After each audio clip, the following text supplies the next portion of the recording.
Hello, students. We are studying about the biogeography of the India, and biogeography is a study of the distribution of species and ecosystem in geographical space and through geological time. So it's very important to learn about the phytogeography as well as the zoo geography, which is a part of the our topic geography. And you can see India has 10 biogeographical region which are distributed right from the north to the south.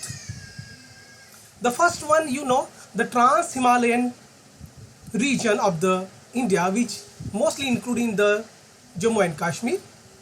There is a Himalayan biogeographical region. Third is a desert, and that desert is represented in the mostly part of the Rajasthan and Gujarat. And you can see this region is having a lot of species which are scrubby. Thorny plants are growing there. The fourth region is a semi-arid. The fifth region is called the Western Ghats of India, and is one of the important hotspot of the biodiversity of India is a Western Ghat, which start from some part of the Gujarat and Maharashtra, Goa, Karnataka, Kerala, and this region is very rich in the plant diversity as well as animal diversity. The sixth one is the Deccan Peninsula, which include most of the part of the India. The major portion of the India is covered with this biogeographical region.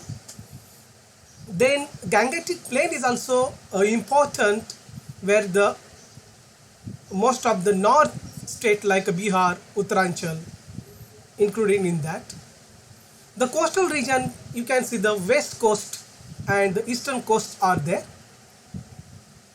Northeast is again one more important phytogeographical region, where the Assam, the one of the important hotspot diversity is Assam and Arunachal Pradesh. And last is islands. India has the small islands are there, Andaman, Nicobar and all these, which is a part of our biogeographical region of the India. Thank you.